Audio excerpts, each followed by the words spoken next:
Welcome to Home Biz Tax Talk. My name is Lysandra Everett. I am the Home Biz Tax Lady, where I help home business owners win the tax game. Home Biz Tax Talk airs Monday through Friday, 9 o'clock-ish. And when you tune into my show, you're going to hear about topics that are important to the home business community. All right, so listen. We got the government is stepping up their fraud enforcement game, you guys. You know, the Department of Justice, the FBI, the SEC, the IRS, the ABCDEFG, they are really working to step up their game. And I was actually reading an article, and one of the things that was noted from the Department of Justice is that fraud is taking over at alarming rates, right? We have more and more fraud issues that are popping up every day. And so what they're doing is really trying to step up their enforcement game and their fraud detection game, in order to keep American citizens safe, right? So, and they're saying that they're using, fraudsters are using a lot of things. They're using the dark web. They're using cryptocurrency. Basically fraudsters are getting more sophisticated, and the government is really trying to keep up to detect these things before they happen and destroy people's lives. And so the chief of the FBI's financial crimes section said a big priority, I'm going to read this for you. A big priority for them right now is opioid diversions to stem the flow of illegal prescription drugs and narcotics, and elder fraud abuse of vulnerable senior citizens. Now, one of the things that he also said is that in the 12 districts where the opioid addiction is the worst, is that they're fighting doctors for over prescribing these opioid drugs. And so they're having some major takedowns in healthcare when it comes down to over prescribing these drugs. So that's the first thing. And then last October, Congress passed the Elder Abuse Prevention and Prosecution Act, which mandates the Department of Justice and the FBI to focus more on deterring elder fraud. All right, because we know where, you've got people, the whole, we're the IRS calling you and you owe us money and you pay us now, or the cops are coming to get you, that kind of thing. When you're dealing with an elderly person, they may fall for that kind of thing because they don't want to get in trouble with the government, not really knowing or even having experienced any dealings with the IRS.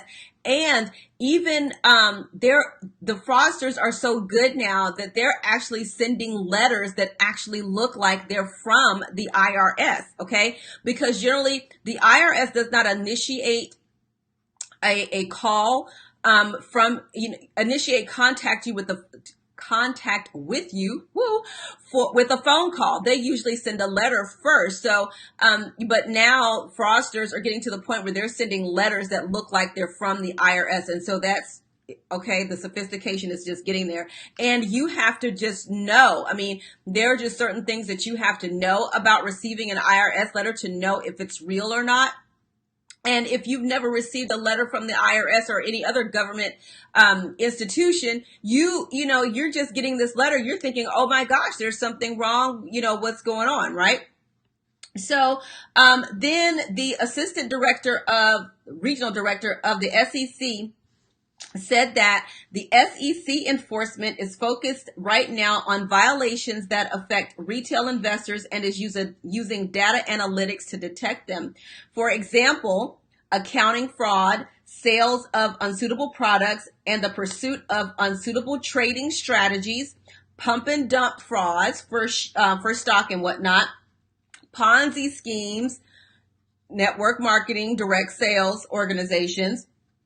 So they formed the Retail Strategy Task Force and is using data analytics to identify specific areas of risk for retail investors. So, we hear about Ponzi schemes. Okay, not only is that in the investment arena, but also in the network marketing arena. Okay, we just had a company that was sued And I do believe they were actually put out of business for being accused of being a Ponzi scheme. So Ponzi schemes are not just, in stocks like the Bernie Madoffs of the world. We're also, we also have, network marketing companies or affiliate marketing companies that can be accused of the same thing. That doesn't mean that, they've done anything wrong. It just might be that somebody's made some crazy promises or something that if you buy XYZ, then you're going to make X amount of money. This is why you can't make guarantees of income and all of that stuff, because then you open the door for your company to be sued, even if that company leadership has done absolutely nothing wrong. Okay. So this is why it's important for you to understand what the rules are and why the rules exist, and you abide by them. Okay. Because we like to say in business. Okay. Now, the SEC has also been investigating cybercrime using data analytics, and they formed a cyber unit to focus on cyber-enabled misconduct to include the dark web, such as brokering or selling stolen inside information for untraceable cryptocurrency, okay, market manipulation, and others that are forcing stock prices to pump up, ICOs, market manipulation, and all that stuff. Y'all want to know why the IRS was so after Coinbase for that information? Is this stuff right here. They weren't after people who were really, doing stuff legally. Okay. They were looking for the criminals that were, that are getting paid in cryptocurrency. Okay. So people are like, oh, the government is just trying to get in our business and all this other stuff. No, they're looking for criminals, and cryptocurrency was a great way for people to get paid without being detected by the government. As a matter of fact, with cryptocurrency, I want to say there was a lady in New Jersey who was funding terrorists through cryptocurrency. All right. So it wasn't about you or the government getting in your business. It was about the government tracking down cyber criminals. That's what this is about. So they are, so basically what they're trying to do is, step up their game to help detect these things before somebody gets taken for a ride. Because what they're saying is that, if the schemes can be so complex, but the end game is very simple.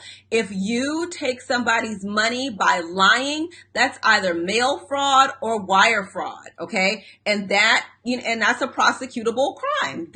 That's just what it is. And so that's how they're stepping up their fraud game. And so here's the other thing that you need to know, and how it ties into taxes, because see, these financial crimes turn into tax crimes. Why? Because this stuff is not being reported. You're not reporting the income. You're not reporting the gains. And so then you have committed a crime. Okay. Because see, it doesn't specifically mention it in the code, but the IRS issues publications to help further explain what the tax code means. And so if you steal something, let's talk real stuff. Okay.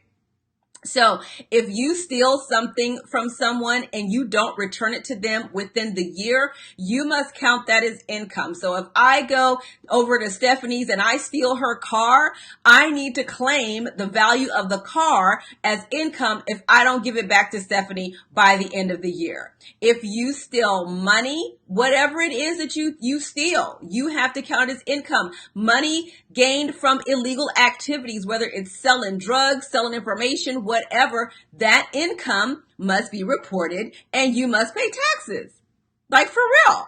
So when like I said, when you have people that, get involved in criminal investigations, a lot of times it turns into financial stuff because you earned money or whatever and you have not paid taxes on it. That's tax evasion. You either paid taxes or you didn't. And if you didn't, it's tax evasion, and it's probably easier to send you to jail for that than trying to go through a murder trial. So this is why all of these types of things are happening, within the digital marketing space, the digital world, is because more of the fraud is happening on digital level. So the government has to step up their game in order to catch these criminals. Now, if you're doing something funky and you get caught up in this, okay, well, that's your own fault.